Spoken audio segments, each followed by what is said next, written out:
ए दुनिया रे किछि भांगु कि न भांगु गर्व आ अहंकार तो निश्चय भांगी थाए।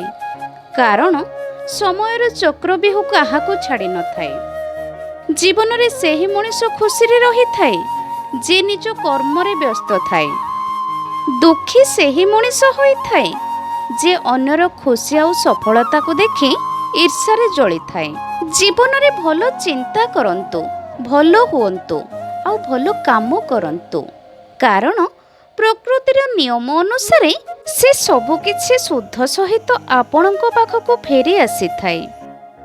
कहा रूप और रंग को देखि विश्वास करंतु नाही, धोखा मिली पारे। गुण देखि विश्वास करंतु।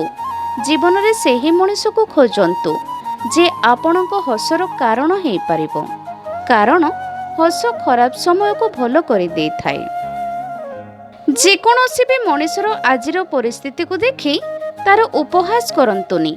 कारण समयर एते शक्ति अछि जहा कोइला को भी हीरा रे बदलै देई थाए। जेउ लोक माने आपन को ईर्ष्या करूछंती तांको केबे घृणा करंतु नाही।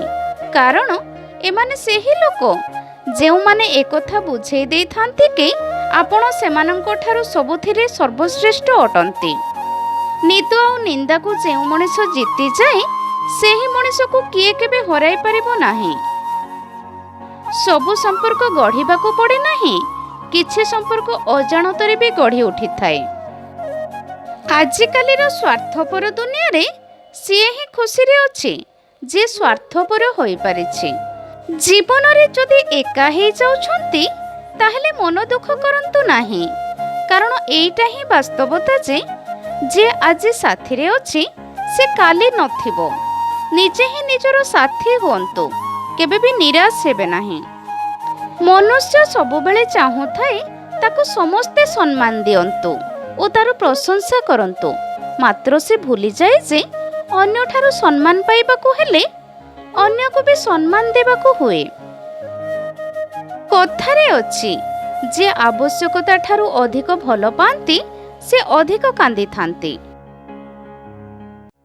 केबे काहाकू छोट नजर रे देख नाही। किए जाने केबे केउ परिस्थिति रे सेही छोट लोक जनक तुम बड़ काम रे आसीबो। बेले बेले समय आ परिस्थिति मनुष्य को एते बदलै दिए जे सबु बेले हसुथिबा आ गपुथिबा मनुष्यटी सबुदिन पई चुप होई जाय थाए। वर्षार बुंदा छोट किंतु सेमानंकर क्रमागत वर्षा जोगु बड़ नदीर प्रवाहरे परिणत हुए। सेही भली तुमर छोट छोट प्रयास दिने तुम जीवन रे एक बड़ परिवर्तन आनी पारे।